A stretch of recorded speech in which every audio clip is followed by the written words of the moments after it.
నేనే ఫస్ట్ వెళ్ళి ఆ చర్చికి గంట కొట్టి చర్చి అంతా తుడిచేసి అక్కడ బలిపీఠం పైన పువ్వులన్నీ కూడా పెట్టి పెద్ద అయిన తర్వాత మాత్రం చర్చికి అనేది వెళ్ళలేదు. నాన్నోళ్ళే వెళ్ళేవాళ్ళు కాదు చర్చికి. ఎంతంటే ఇంకా మంచంలోంచి లేవలేనంత పరిస్థితికి వచ్చేసాను ఉండకుండగా. చదువుకుంటానికి కూడా నాకు మెడ ఇలా కిందకి పెట్టలేకపోయేదాన్ని.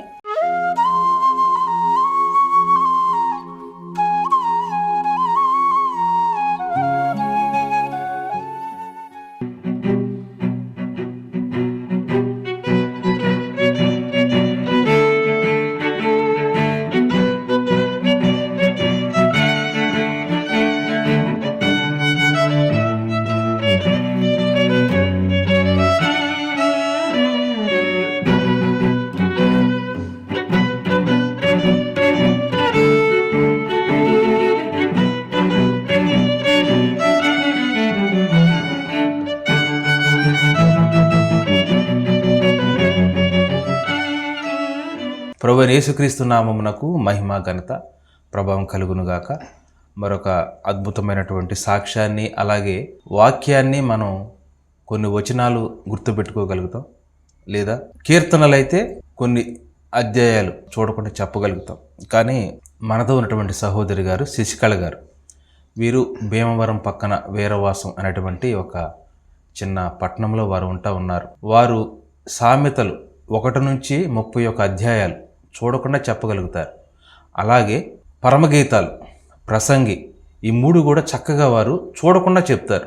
నేను ఈ వీడియో తీయటానికి ప్రధానమైన కారణం ఏంటంటే, చాలామంది ఆర్థికంగా స్థితిగతులు చక్కగా సమకూర్చబడిన తర్వాత మన తలంపులు, మన మార్గాలన్నీ కూడా కొంచెం సౌఖ్యాన్ని కోరుకుంటాయి. అంటే టీవీల వైపు, స్మార్ట్ ఫోన్ వైపు ఇలాగ వెళ్తూ ఉంటాయి. ఒక గృహిణిగా తన కుటుంబాన్ని అన్ని పరిచర్లు నిర్వహిస్తూ తన భర్త, పిల్లలు బయటికి వెళ్ళినప్పుడు, అంటే ఇద్దరు పిల్లలు వాళ్ళు కాలేజీకి వెళ్ళినప్పుడు, వారి భర్త బిజినెస్ పని నిమిత్తం బయటికి వెళ్ళినప్పుడు చక్కగా సామెతలు, పరమగీతాలు, ప్రసంగి, ఈ 3 కూడా వారు కంఠస్థం చేశారు. ఇది చూస్తున్న మీలో అనేక మంది ఈ సాక్ష్యం ద్వారా ప్రోత్సహించబడాలని, వాక్యము జీవము, అది మనకు నిత్య జీవాన్ని ఇచ్చేదని, మనం సంపాదించినవి ఈ లోకంలోనే వదిలిపెట్టవలసి వస్తుంది. కానీ మనతో పాటు ఉండేది, మనలో ఉండేది శాశ్వత కాలం అనేది వాక్యం. కాబట్టి మీకందరికీ ప్రోత్సాహకరంగా, మనందరికీ ప్రోత్సాహకరంగా ఉంటుందని ఈ సాక్ష్యాన్ని తెలియచేయడానికి నేను ఎంతగానో సంతోషిస్తున్నాను.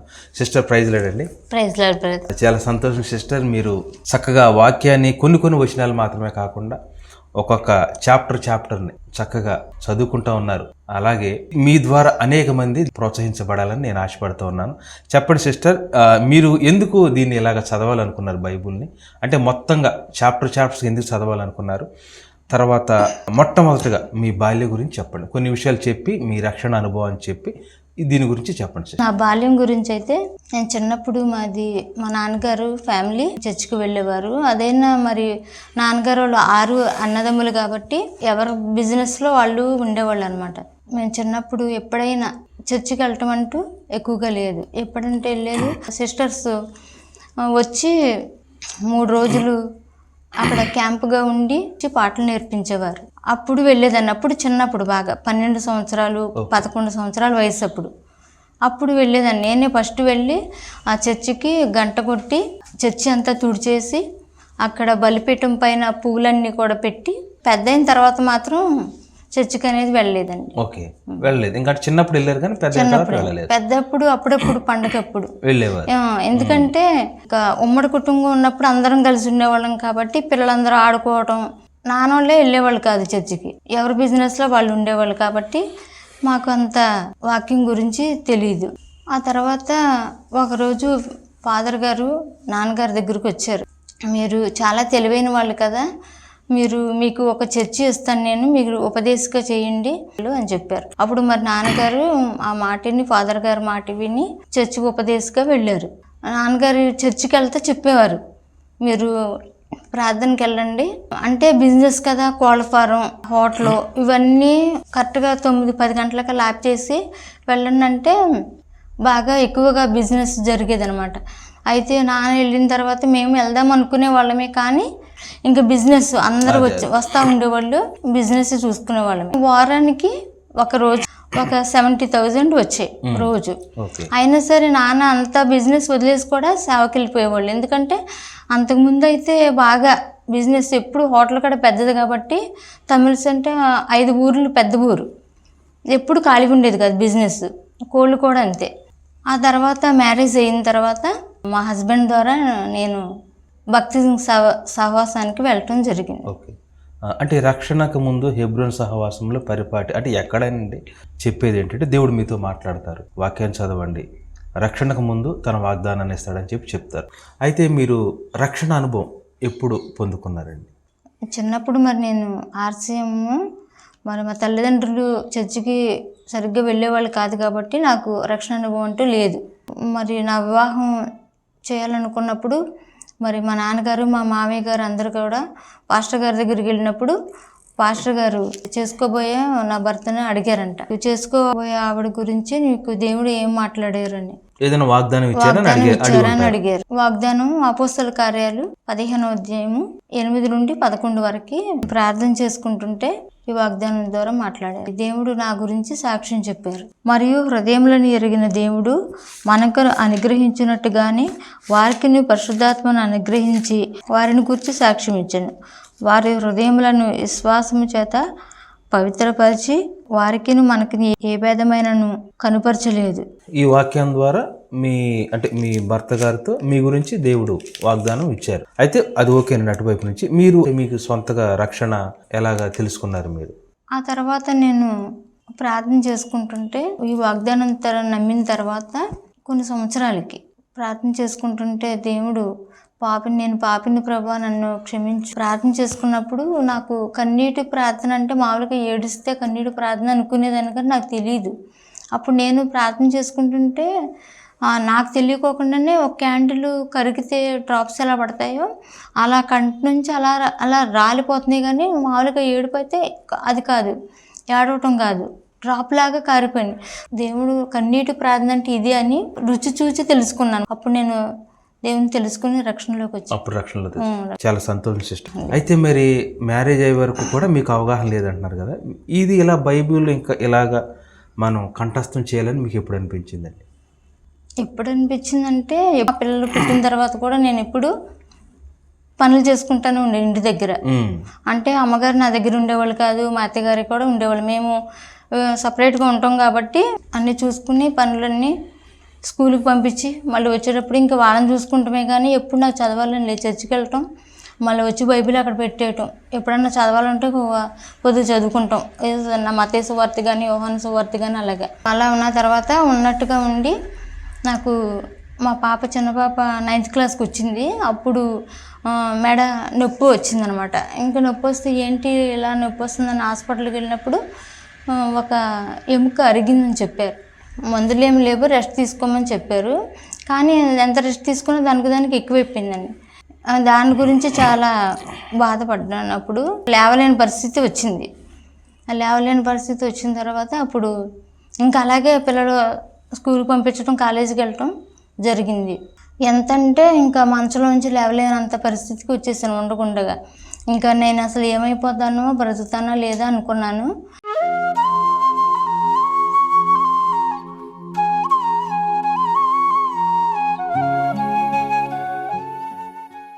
అలా ఉన్న తర్వాత మా హస్బెండ్ అన్నారు, బైబిల్ చదువుకోమని చెప్పారు. బైబిల్ చదువుకో, దేవుడు ఏదైనా చేయగలరు, దేవునికి అసాధ్యమైనది ఏమీ లేదు, నువ్వు వాక్యం చదువుకో అన్నారు.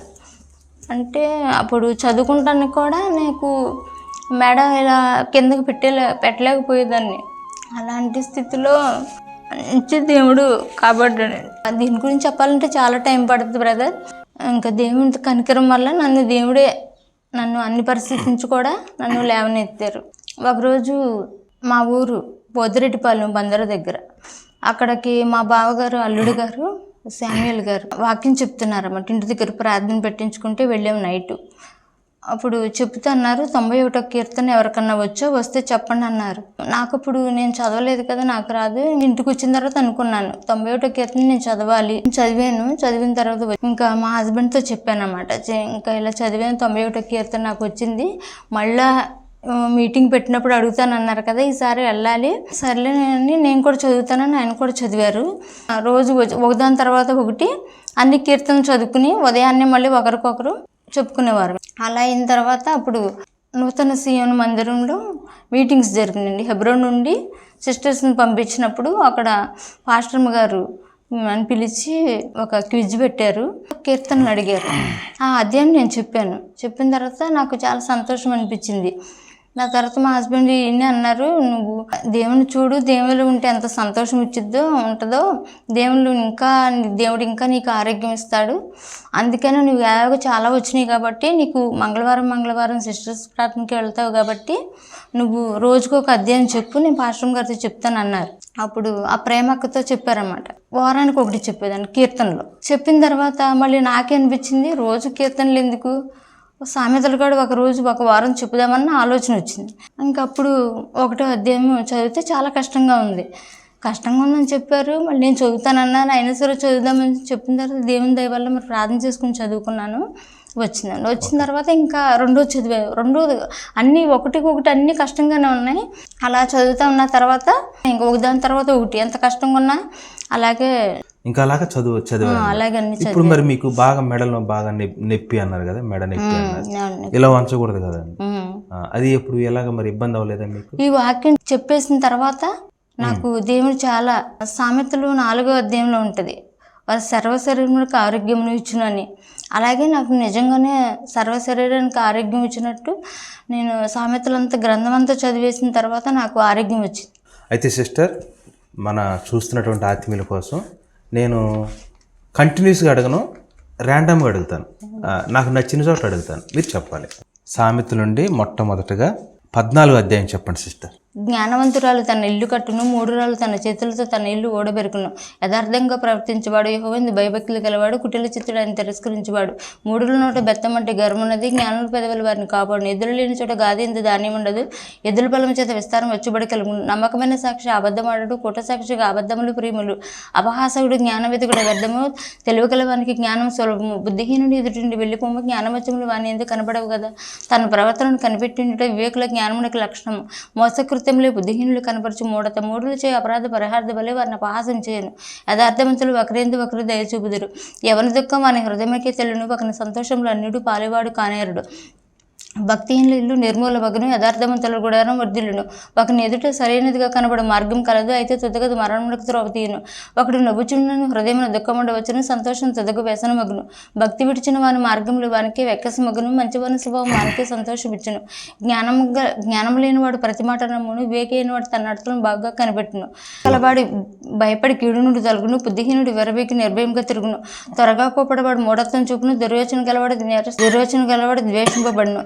జ్ఞానం లేని వారికి మూఢత్వమే శాస్త్రం, వివేకులు జ్ఞానమును కిరీటంగా ధరించుకుందురు. భక్తిహీనులు చెడ్డవారు మంచివారి ఎదుటను, భక్తిహీనులు నీతిమంతులు తలుపునద్దను వంగుదురు.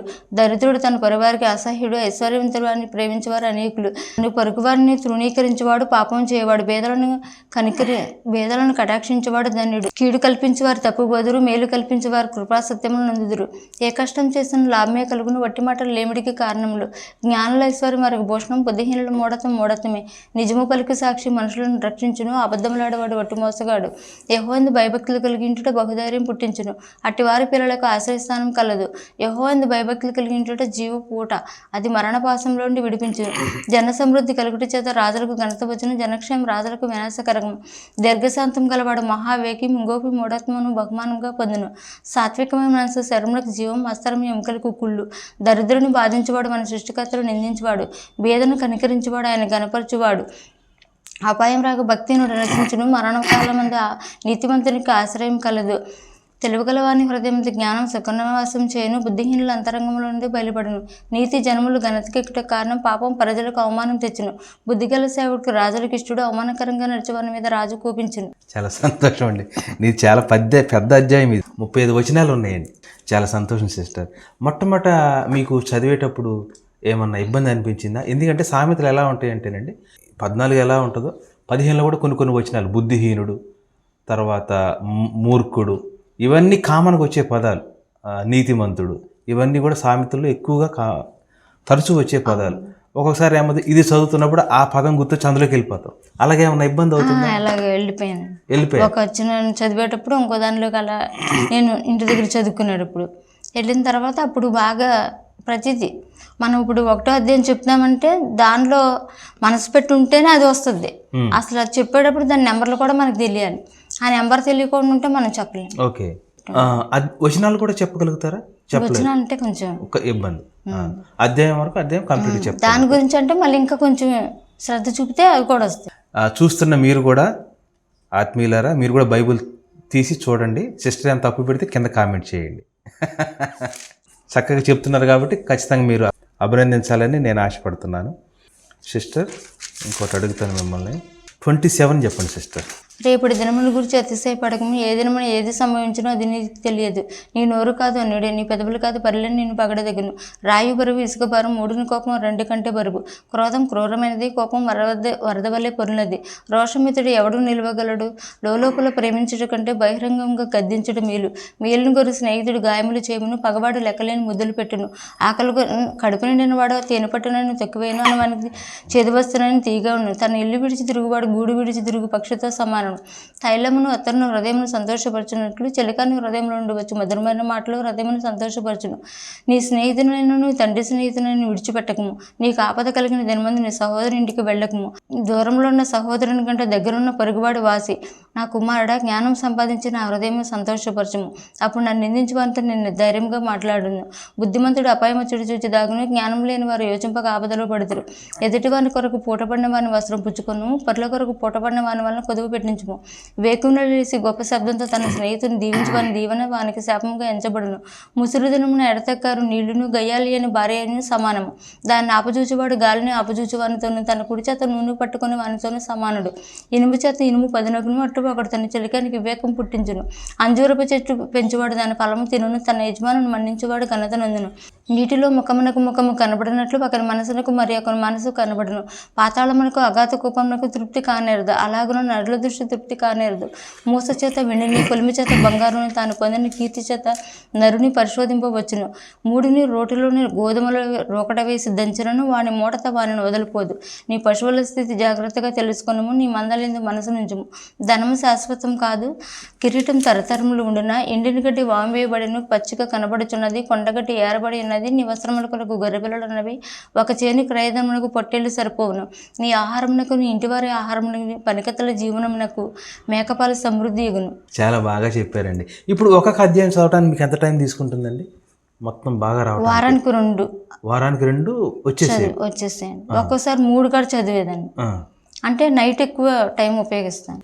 నిజంగా సహోదరి చాలా చక్కగా చెప్తున్నారండి. దేవుని చిత్తమైతే ఈసారి మనం లైవ్ ఏర్పాటు చేద్దాం. నేను అడిగేది కాకుండా మీరు అడుగుతుంటే సిస్టర్ చెప్తారు, దానికోసం మనం ప్రార్థన చేద్దాం. ఏమండి సిస్టర్? 19 చెప్పండి. 19. బుద్ధిహీనుడే తన పెదవులతో మూర్ఖంగా మాట్లాడేవానికంటే యథార్థంగా ప్రభుత్వం దరిద్రుడే శ్రేష్ఠుడు. ఒకటి తెలివి లేకుంటే మంచిది కాదు, తొందరపడి నడిచేవాడు దారి తప్పిపోవును. ఒకరి మూర్ఖత మన ప్రవర్తనను తారుమారు చేయనట్టువాడు హృదయమున యెహోవా మీద కోపించును. తనమగల వారికి స్నేహితులు అధికంగా, దరిద్రుడు తన స్నేహితులను పోగొట్టుకొను. కోట సాక్షి శిక్షణందకపోడు, అబద్ధములాడవాడు తప్పించుకొనుడు. అనేకులు గొప్పవారి కటాక్షం వెతుకుదురు, దాతకు అందరూ స్నేహితులే. భేదవాడు తన చుట్టములందరికీ అసహ్యుడు, అట్టవానికి స్నేహితులు మరీ దురసరుగుదురు. వాడు నిరర్థకమైన మాటలు వెంటాడువాడు, బుద్ధి సంపాదించుకుని వాడు తన ప్రాణములకు ఉపకారి. వేసను లక్ష్యం చేయవాడు మేలు పొందును. కోట సాక్షి శిక్షణందకపోడు, అబద్ధములాడవాడు నశించును. భోగంలో అనిపించుట బుద్ధిహీనునికి తగదు, రాజుల నీళ్లు దాసునికి బొత్తిగా తగదు. ఒకరిని సుబుద్ధి వానికి దీర్ఘశాంతం నిచ్చును, తప్పులు క్షమించేటట్టు వానికి ఘనతనిచ్చును. రాజు కోపం సింహ గర్జన వంటిది, అతని కటాక్షం గడ్డి మీద కురివి మంచు వంటిది. బుద్ధిహీనుడు కుమారుడు తన తండ్రికి చేటు తెచ్చును, భార్య తోడి పొరు ఎడతెగ పడుచుండి బిందువులతో సమానము. గృహమును విత్తమును పితరులిచ్చిన శ్వాసము. సుబుద్ధి గల భార్య యెహోవా యొక్క దానము. సోమరతనం గాఢతలో పడవైన, సోమరపడి పస్తుపడి ఉండును. ఆజ్ఞని గైకొనివాడు తను కాపాడుకునేవాడు, తన ప్రవర్తన విషయం అజాగ్రత్త ఉన్నవాడు చచ్చును. బేదలను కనికరించేవాడు యెహోవాకు అప్పించేవాడు, వాని ఉపకారంని ఆయన ప్రత్యుపకారం చేయను. బుద్ధి వచ్చిన నీ కుమారుని శిక్షింపుము, అయితే వాడు చావాలని కోరవద్దు. మహాకోపయోగు వాడు దాన్ని తప్పించుకొనడు, వాని తప్పించనను వాడు మరలా కోపించునే ఉండును. నీవు ముందుకు జ్ఞానం ఒకటికై ఉపదేశం ఉపదేశం అంగీకరించుము. నరు హృదయంలో ఆలోచనలో అనేకములుగా పుట్టును, యెహోవా యొక్క తీర్మానమే స్థిరము. కృప చూపుట నరుని పరులకు ప్రియునిగా చేరును, అబద్ధుని కంటే దరిద్రుడే మేలు. యెహోవా యందు భయభక్తులు కలిగిండుట జీవసాధనము, అది కలిగిన వాడు తృప్తుడై అపాయం లేకుండా బ్రతుకును. సోమరి పాత్రలో చెయ్యముంచునే గాని తన నోటికి దాన్ని తిరిగి ఎత్తనైనా ఎత్తడు. అపహాసకులు దండింపబడ్డ చూచి జ్ఞానం లేని వారు జ్ఞానం నొందుదురు, వివేకులను గద్దించిన వారు జ్ఞానవృద్ధి నొందుదురు. తండ్రికి కీడు చేసి తల్లిని తరిమివేవాడు అవమానమును అపకీర్తిని కలుగజేయవాడు.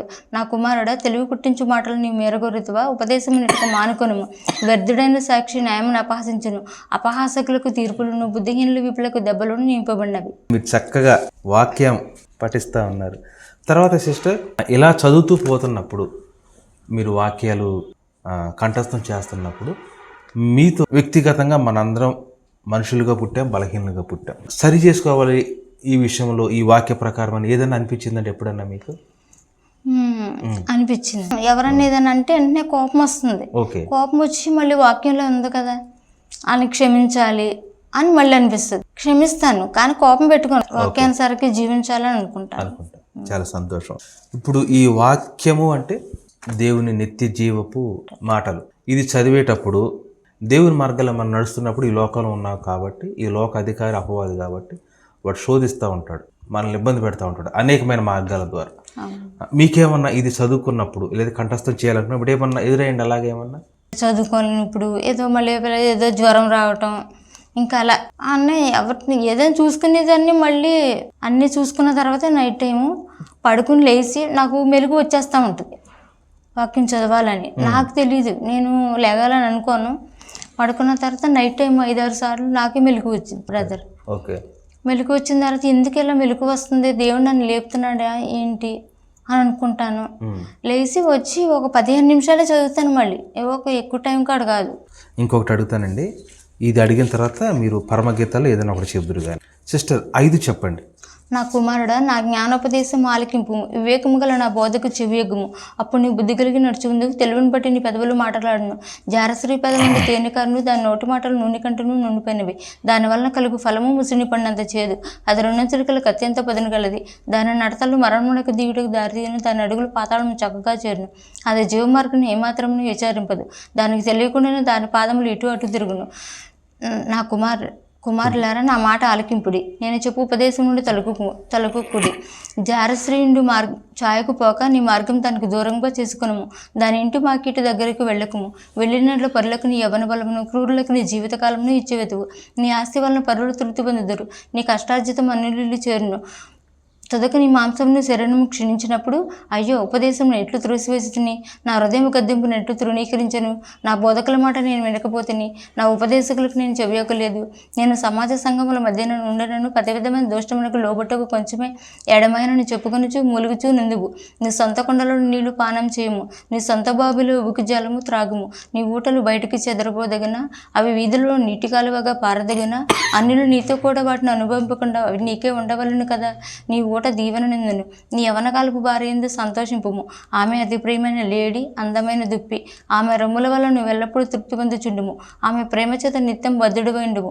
నా కుమారుడా, జారశ్రీయందు నీవేళ బద్ధుడివైందువు, పరశ్రీ రొమ్ము నీవేళ కోగిలించుకుందువు. నరుని మార్గంలో నీ యెహోవా ఎరుగును, వాడి నడతలన్నింటినీ ఆయన దృష్టించును.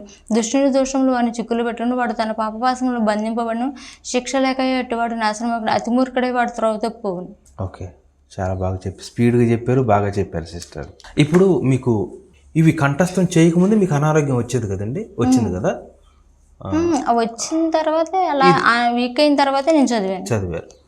తర్వాత ఇది వాక్యం మీరు చక్కగా చదువుకున్న తర్వాత మీ ఆరోగ్యంలో ఏమన్నా తేడా గమనించారా? తేడా అంటే చాలా బాగా గమనించాను. అప్పుడు అసలు ఏం పని చేసుకోలేకపోయేదాన్ని, వంట కూడా చేయలేదు. గట్టి పెట్టి తిప్పుతుంటే అసలు బాగా చేయకుండా పనిచేసేది కాదు. అలా వాక్యం చదువుతూ ఉండే కొద్దీ నేను చాలా ఆరోగ్యం పొందుకున్నాను బాగా. చాలా సంతోషం. ఈ వాక్యం మీరు చదువుతున్నారు, మీ పిల్లలను కూడా ఎవరైనా ప్రోత్సహిస్తున్నారా? మా చిన్నపాప ఇద్దరికి చెప్తాను, పెద్ద పాప చిన్న పాప కూడా. చిన్న పాప అయితే పరమగీతాలు అన్నీ చదివేసింది, 8 అధ్యాయాలు చదివింది. ఒక వారం రోజుల్లోనే సెలవులు ఇంటి దగ్గరికి ఉండి చదివింది. పరమగీతాలు చెప్పగలుగుతారా సిస్టర్? చెప్తాను. ఇది ఎంతకాలం పట్టింది సిస్టర్ చదువుకోవడానికి? 1 నెల. నెలకు 8 వచ్చేసాయి. పరమగీతాల్లో 6వ అధ్యాయం చెప్పండి. అధిక సుందర వగదాన నీ ప్రియుడు ఎక్కడికి పోయినా అతడి దిక్కునకు తిరగను. మనం పోయి అతన్ని వెతుకుదము రమ్ము. ఉద్యానవనమునందు మేపుటకును పద్మములను ఏరుకున్నటకును నా ప్రియుడు తన ఉద్యానవనమునకు పోయెను, పరిమళ పుష్ప స్థానమునకు పోయెను. నేను పద్మములు మేపుచున్న నా ప్రియుని దానను అతడును నావాడు. నా సఖి, నీవు తీర్సాపట్నం వల్ల సుందరమైన దానవు, యెరూషలేమంత సౌందర్యవంతురాలువు. టెక్కేములను ఎత్తిన సైన్యములే భయం పుట్టించేదానవు. నీ కనుదృష్టి నా మీద ఉంచుకుము, అది నన్ను వశపరుచుకొను. నీ తల వెంట్రుకలు గీలాదు పర్వతం మీది మేకల మందను పోలి ఉన్నవి. నీ పలువరస కత్తెర వేయబడినవియు కడుగబడి అప్పుడే పైకి వచ్చినవియునై జోడు జోడు కలిగి ఒకదాన్నను పోగొట్టుకొనక సుఖంగా ఉన్న గొర్రెల కదుపులను పోలి ఉన్నవి. నీ ముసుకుకుండా నీ కణతలు విచ్చిన దాడిమ్మ ఫలం వలె అగపడుచున్నవి. 60 మంది రాణులను 80 మంది ఉపపత్నులను లెక్కకు మించిన కన్యకలను కలరు. నా పావురము నా నిష్కలంకురాలు ఒక్కతే. ఆమె తన తల్లికి ఒక్కతే కుమార్తె, కన్న తల్లికి ముద్దు బిడ్డ. స్త్రీలు దాన్ని చూచి ధన్యురాలందరూ, రాణులను ఉపపత్నులు దాన్ని పొగడుదురు. సంధ్యారాగం చూపట్టచ్చు, చంద్రబింబమంత అందము గలదై, సూర్యుని అంత స్వచ్ఛమును కళలను గలదై, వ్యూహిత సైన్య సమభీకర రూపిణియు నగు ఈమె ఎవరు? లోయలోని చెట్లు ఎట్లున్నవో చూచుటకును, ద్రాక్షవల్లులు చిగుర్చను లేదో, దాడిమ వృక్షములు పూతపట్టను లేదో చూచుటకు నేను అక్షోద్యానమునకు వెళ్ళి తిని. తెలియకయే నా జనులలో గనులగు వారి రథంలో నేను కలుసుకుంటుని. షోలమితి, రమ్ము రమ్ము, మేము నిన్ను ఆశతీరా చూచుటగా తిరిగి రమ్ము. షోలమితి ఎందు మీకు ముచ్చట పుట్టించినదేది? ఆమె మహానయము నాటకమంతా వింతైనదా? చాలా బాగా చెప్పారు. వాస్తవంగా పరమగీతాలు వేరు, బైబిల్ అంతా అంటే ఈ పదాలు అలా ఉంటాయండి. దీనిలో చాలా కఠినంగా ఉంటాయి. ఇవన్నీ కూడా కొంచెం కష్టంతో కూడుకున్న పదాలు, కానీ ఇవి చక్కగా మీరు చదువుకున్నారు. కానీ పరమగీతాలు ఇప్పటికీ కూడా అనేక మందికి డౌట్. కొందరేమో సంఘానికి ప్రభువుకి రాశారంటారు, కొంతమంది ఏమో సొలొమోను తన ప్రియురాల కోసం రాశాడని కొంతమంది అంటారు. ఏదేమైనా సరే ఇందులో మనం దేవుని ప్రేమనే వెతకాలి. సిస్టర్, పరమగీతాలు 3వ అధ్యాయం చెప్తారా? రాత్రి వేళ పరుండి నేను ఆ ప్రాణప్రియుని వెతికినను అత కనపడక ఉండేను. నేను ఇప్పుడే లేచెదను, పట్టణం వెంబడబోయి వెతుకుదును, సంత వీధుల్లోనూ రాజవీధుల్లోనూ తిరుగుదును. నా ప్రాణప్రియుని వెతుకుదు నేను అనుకుంటుని, నేను వెతికినను అతడు కనబడలేదు. పట్టణం నందు సంచరించు కావలి వారు నాకు ఎదురుపడగా, మీరు నా ప్రాణప్రియుని చూచితరా అని నేను అడిగి తిని. నేను వారిని విడిచి కొంచెం దూరం పోగా నా ప్రాణప్రియుడు నాకు ఎదురుపడను. వదిలిపెట్టక నేను అతన్ని పట్టుకుంటుని, నా తల్లింటికి అతను తోడుకుని వచ్చి తిని, నన్ను కనిన దాన్ని ఎర్రలోనికి తోడుకుని వచ్చి తిని. యెరూషలేము కుమార్తెలారా, పొలంలోని ఇళ్ళను బట్టి ఇళ్ళను బట్టి మీ చేత ప్రమాణం చేయించుకొని లేచుటకు ప్రేమకు ఇష్టమగు వరకు మీరు లేపకయు కలతపరచకయు ఉండడం నేను మిమ్మల్ని బతిమాలుకొనుచున్నాను. దోమ స్తంభముల వలె అరణ్య మార్గంగా వచ్చి ఇది ఏమి? గోపరసంతోనూ సాంబ్రాణితోనూ వర్తకులము, విధమైన సుగంధ చూర్ణములతోనూ పరిమళించుచూ వచ్చి ఇది ఏమి? ఇదిగో సొలొమోను పల్లకి వచ్చుచున్నది. 60 మంది సూర్యులు దానికి పరివారము. వారు ఇశ్రాయేలులో పరాక్రమశాలులు, వారందరూ ఖడ్గదారులు, యుద్ధవీరులు. రాత్రి భయం చేత వారు ఖడ్గం ధరించి వచ్చుచున్నారు. లెబనోను మ్రానుతో మంచమొకటి సొలొమోను రాజు తనకు చేయించుకొని ఉన్నాడు. దాని స్తంభములు, దాని పాదములు స్వర్ణమయములు, దాని మెత్తలు ధూమ్ర వర్ణ వస్త్రంతో చేయబడును. ప్రేమను సూచించు విచిత్రమైన కుట్టు పనితో యెరూషలేము కుమార్తెలు దాని లోపల భాగం అలంకరించడి. సీయోను కుమార్తెలారా, వేం చేయడి, కిరీటం ధరించిన సొలొమోను రాజును చూడుడి. వివాహ దినమున అతని తల్లి అతనికి పెట్టిన కిరీటం చూడుడి. ఆ దినం అతనికి బహు సంతోషకరము. నాకు తెలిసి మొత్తం మీకు ఒక అధ్యాయం చెప్పడానికి హార్డ్లీ ఒక 1 minute 1.5 minutes పడుతుంది అంతే అండి. మీకు నాకు తెలిసి పరమగీతాలు మొత్తం చెప్పేసరికి ఖచ్చితంగా 12-13 నిమిషాలు చెప్పేస్తారు. ఓకే, చాలా సంతోషం సిస్టర్. ఇప్పుడు మన వాళ్ళకి కొంతమందికి ఉండే డౌట్ ఏంటంటే, వీళ్ళు ముందుగానే అధ్యాయాలు చెప్పుకొని ఉంటారు, ఆ అధ్యాయం బ్రదర్ అడుగుతున్నారు అనుకుంటారు. మనం మొత్తం చదవద్దు. మొత్తం చదివితే దాదాపు సామెతలంతా కూడా 1.5 2 గంటల వరకు పట్టవచ్చు. నేను మీకు సింపుల్గా ఒక అధ్యాయం అడుగుతాను, అందులో ఒక 5 లైన్లు చెప్తారు కదా, ఒక 5 చెప్పండి, నేను ఆగమని చెప్తాను, అప్పుడు ఆగిపోండి. ఓకేనా? సామెతలు 31 చెప్పండి సిస్టర్. రాజైన లెమూయేలు మాటలు. అతని తల్లి అతనికి ఉపదేశించిన దేవోక్తి. నా కుమారుడా నేనేమందును, నేను కన్న కుమారుడా నేనేమందును, నా మ్రొక్కి కన్న కుమారుడా నేనేమందును. నీ బలమును స్త్రీలకి ఇయ్యకుము, రాజులను నశింపజేయ స్త్రీలతో సహవాసం చేయకుము. తర్వాత సామెతలు 2 చెప్పండి సిస్టర్. నా కుమారుడా, నీవు నా మాటలను అంగీకరించి నా ఆజ్ఞను నీ ఎదుట దాచుకునేట్లా, జ్ఞానమునకు నీ చెవియొగ్గి హృదయపూర్వక వివేచన అభ్యసించినట్లా, తెలివికై మొరపెట్టినట్లా, వివేచనకై మనవి చేసినట్లా, వెండిని వెతికినట్లు దాన్ని వెతికినట్లా, దాచబడిన ధనమును వెతికినట్లు దాన్ని వెతికినట్లా, యెహోవాయందు భయభక్తులు కలిగినట్లుగా నీ గ్రహించదు. 22 చెప్పండి సిస్టర్. గొప్ప ఐశ్వర్యం కంటే మంచి పేరును, వెండి బంగారముల కంటే దైవ కోరదగినవి. ఐశ్వర్యంతో దరిద్రులు కలిసిందరు, వారందరినీ కలిగజేసిన వాడు యెహోవాయే. బుద్ధిమంతుడు అపాయం వచ్చుడు చూచి దాగును, జ్ఞానం లేని వారు యోచింపక ఆపదలో పడదురు. యెహోవాయందు భయభక్తులు కలిగింటే వినయమునకు ప్రతిఫలము, ఐశ్వర్యమును ఘనతయు జీవమును దాని వలన కలుగును. తర్వాత 8 చెప్పండి సిస్టర్. సామెతలు 8. జ్ఞానం ఘోషించుచున్నది, వివేచన తన స్వరమును వినిపించుచున్నది. త్రోవ పక్కను రాజవీధిలో మొగల్లోనూ నడిమార్గంలో నిలుచుచున్నది. గుమ్మముల ఎద్దను, పురద్వారం వద్దను, పట్టణపు గమనుల ఎద్దను నిలబడి ఎలా గట్టిగా ప్రకటన చేయుచున్నది. ఓకే. సామెతలు 16 అండి. హృదయాలోచనలు మనుషుని వశము, చక్కని ప్రత్యుత్తరం ఇచ్చుటకు యెహోవాలను కలుగును. అక్కడ నడతలని వాని దృష్టికి నిర్దోషములుగా కనబడిన యెహోవా ఆత్మను పరిశోధించును. నీ పనుల భారం యెహోవా మీద నుంచుము, అప్పుడు నీ ఉద్దేశములు సఫలమగు. 26 అండి. ఎండాకాలమునకు మంచు గిట్టదు, కోతకాలమునకు వర్షం గిట్టదు. అటువలే బుద్ధిహీనునికి గంత గిట్టదు. రెక్కలు కొట్టుకొనుచు తారాడుచున్న పిచ్చుకయు దాటుచుండు వానకోవలే దిగుడినట్లు హేతువు లేని శాపం తగిలకపోవును. 29 అండి. ఎన్నిసార్లు గద్దించను లోబడిన వాడు మరి తిరుగులేకుండా హఠాత్తుగా నాశనమగును. నీతిమంతులు ప్రబలినప్పుడు ప్రజలు సంతోషించురు, దుష్టులు వెళ్ళినప్పుడు ప్రజలు నిట్టూర్పులు పెడతారు. జ్ఞానమును ప్రేమించేవాడు తన తండ్రిని సంతోషపరచును, వేసలతో సాంగత్యం చేయవాడు తన ఆస్తిని పాడు చేయను. 25 సిస్టర్. ఇవియును సొలొమోను సామెతలే. యూదారాజు అయిన హిజ్కియా సేవకులు వీటిని ఎత్తురాసిరి. సంగతి మరుగు చేయట దేవునికి గంట, సంగతి శోధించుట రాజులకు గంట. ఆకాశములు ఎత్తును, భూములు ఎత్తును, రాజుల అభిప్రాయములు అగోచరములు. వెండిలోని మస్టు తీసివేసిన 18. వేరుండగూరు వాడు స్వేచ్ఛానుసారంగా నడుచువాడు, అట్టువాడు లెస్సైన జ్ఞానమునకు విరోధి. బుద్ధిహీనుడు వివేచన సంతోషింపక తన అభిప్రాయాలను బయలుపరచడం సంతోషించును. భక్తిహీనుడు రాగానే తిరస్కారం వచ్చును, అవమానం రాగానే నింద వచ్చును.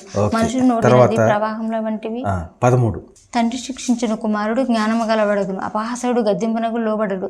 నోటి ఫలం చేత మనుషుడు మీలను అనిపించిన, విశ్వాసఘాతకులు బలాత్కారం చేత నశించుదురు. తన నోరు కాచుకున్నవాడు తనను కాపాడుకును, ఊరకనుక మాట్లాడేవాడు తనకు నాశనం తెచ్చుకును.